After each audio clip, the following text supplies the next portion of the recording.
Hello and welcome to our YouTube channel students. I am Amar and you are watching Amar Sir's English classes. Students, आज के इस अंक में हम करने वाले हैं imperative sentences का indirect speech. जी हाँ, indirect speech on the basis of imperative sentences.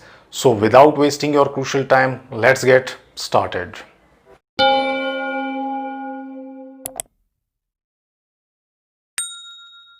So let's see the conversion of imperative sentences into indirect speech. सबसे पहले हम जानते हैं, देखिए imperative sentences we all know very well कि ऐसे वाक्य जिनमें किसी प्रकार का order, command, advice, suggestion, request आदि होते हैं। तो यदि imperative वाक्य जो रिपोर्टेड स्पीच में हमको मिलेगा उसमें किसी प्रकार का ऑर्डर है तो उसको हम ऑर्डर्ड में चेंज करेंगे, किसी प्रकार का कमांड है तो कमांडेड में चेंज करेंगे, एडवाइस है तो एडवाइस्ड होगा, सजेशन है तो सजेस्टेड करेंगे, रिक्वेस्ट है तो रिक्वेस्टेड कर देंगे, और यदि कोई प्रकार की वार्निंग है तो वार्न्ड में चेंज करेंगे, और किसी प्रकार से मना करने को कहा गया है तो फॉरबिड में चेंज करते हैं। दूसरी बात, कॉमा जो होगा, डबल इन्वर्टेड कॉमास को हटाते हुए हमें क्या लगा देना है, टू। नेगेटिव यदि इंपेरेटिव सेंटेंस मिलता है उसमें डू यदि आता है तो उस डू को हम बदलते हैं किसमें, नॉट टू में, और सेड टू आने पर ऐसे ही नेगेटिव इंपेरेटिव सेंटेंस में हम फॉरबिड की सहायता से भी उसको चेंज कर सकते हैं। तो let's see questions, on the basis of it we will understand it better. बहुत अच्छे तरीके से हम इसको समझ पाएंगे। देखिए पहला वाक्य देखते हैं, I said to her kindly give me lift. अब देखिए यहाँ पर काइंडली गिव मी लिफ्ट अर्थात एक तरीके से क्या है, एक निवेदन है। तो निवेदन में हमने यहाँ पर जाना कि रिक्वेस्ट यदि हो तो उसको किस में बदल देंगे, रिक्वेस्टेड में।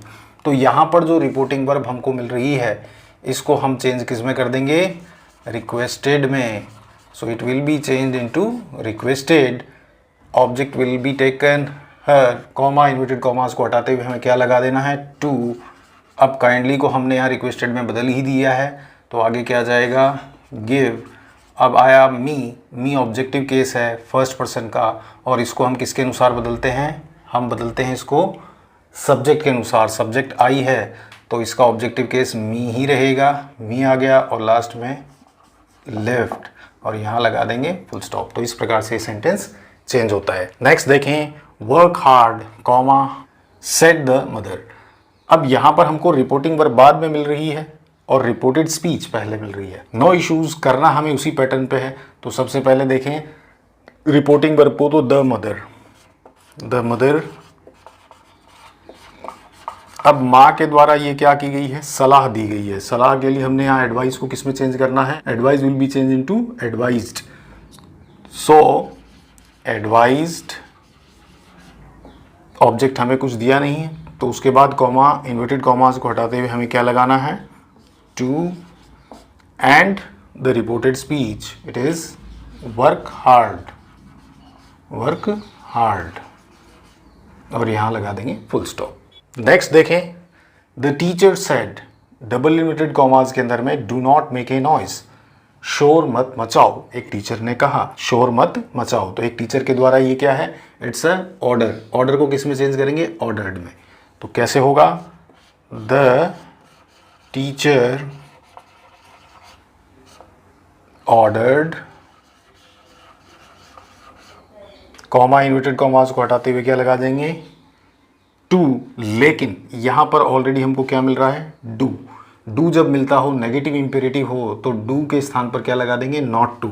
तो यहाँ पे टू ना करके क्या आएगा, नॉट टू, और remaining will be the same, not to make a noise, और फुल स्टॉप।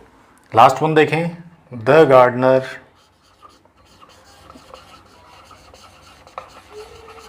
उसके बाद आप देखें द गार्डनर, उसके बाद आप देखें सेड टू आ रहा है। तो सेड टू का एक चेंज हमने यहाँ क्या देखा, यदि उसमें नेगेटिव कोई बात है, देखिए यहाँ पे do not plug flowers, negative यानी मना किया जा रहा है। तो इस पैटर्न को, इस क्वेश्चन को हम इस प्रकार से भी सॉल्व कर सकते हैं।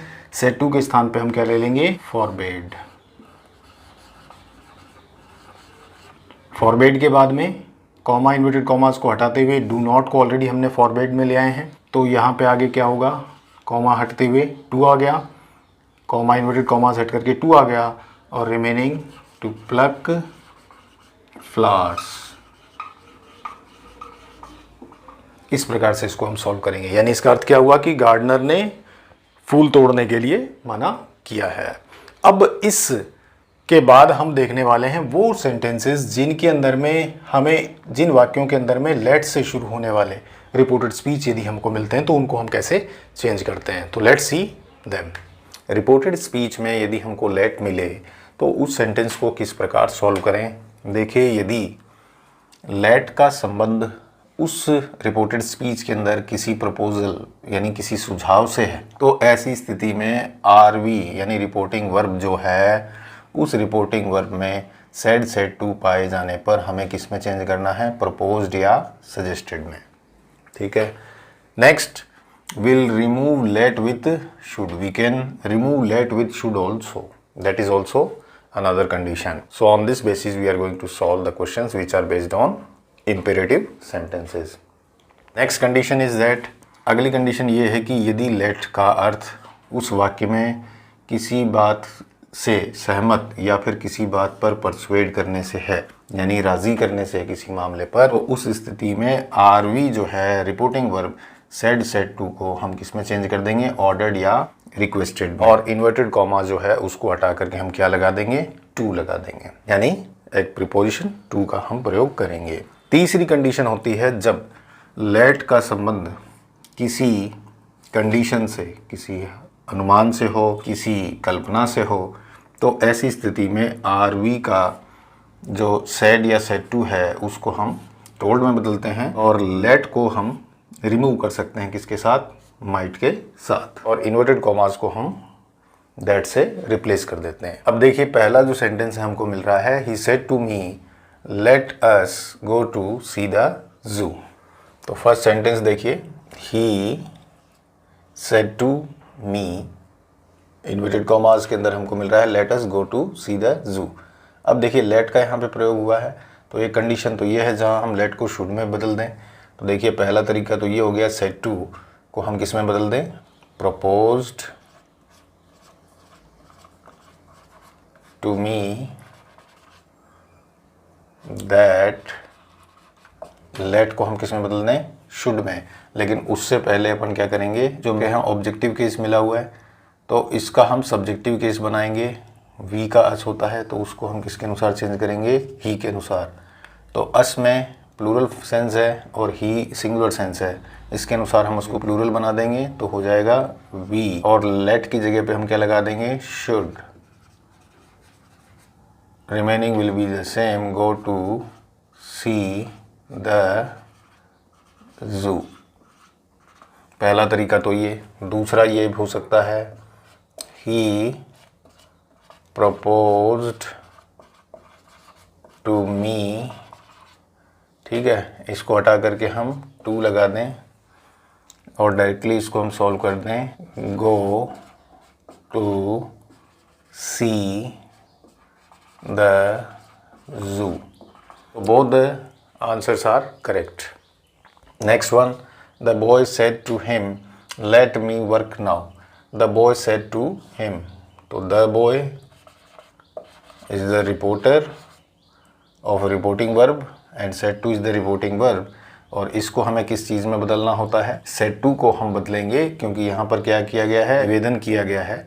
तो इस स्थिति में उस लड़के के द्वारा क्या किया है, एक निवेदन किया गया है कि मुझे काम करने दिया जाए। तो द बॉय सेड टू को बदल देंगे अपन किस में, रिक्वेस्टेड हिम, और इसको हम रिप्लेस करेंगे, कॉमा इन्वर्टेड कॉमास को हम हटा करके क्या लेंगे, इसकी जगह पे हम लेंगे टू। ठीक है, लेट को एज इट इज़ ले लेंगे, टू लेट।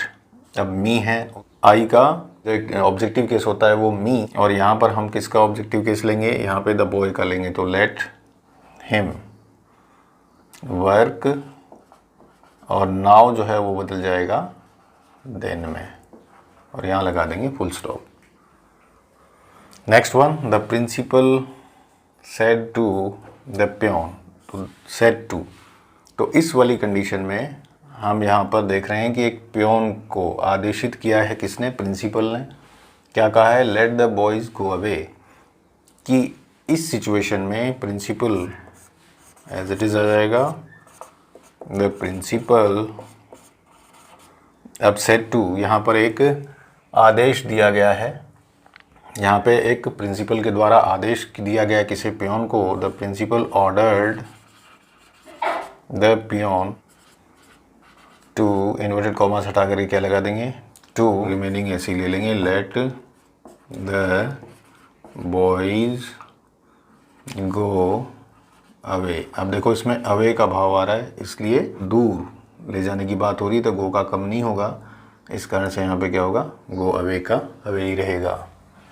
ठीक है, next one, last one, I said to him, I said to, तो इसको हम किसके अनुसार बदलेंगे, इसमें जो रिपोर्टेड स्पीच में हमको दिया है लेट मी गो होम नाउ, इसको हम चेंज किस में कर सकते हैं, इस मेथड से, सेड को सेड टू, इसको हम चेंज कर देंगे टोल्ड में। I told him, inverted commas को हटा के दैट लगा करके आई टोल्ड हिम दैट। उसके बाद में देखिए मी है, मी को हम किसके अनुसार चेंज करते हैं, आई के अनुसार, और आई का यहाँ पे सब्जेक्टिव केस आई होगा, that I might be allowed to go home now का क्या हो जाएगा, देन। और या फिर इसको हम इस प्रकार भी कर सकते हैं, नेक्स्ट मेथड है, आई सेड टू को अपन किस में बदल देंगे, सेड टू को अपन बदल देंगे आस्क्ड में, हिम टू, और उसके बाद सीधा लेट मी गो होम नाउ का देन। ठीक है, आई होप ये आपको समझ में आया होगा। सो इस प्रकार से इन क्वेश्चंस को हम चेंज करते हैं। So I hope that you all have understood the concepts relevant with imperative sentences conversion into indirect statements, indirect speech. So in our next episode, we'll continue with the other cases. So we'll meet again. Till then, goodbye.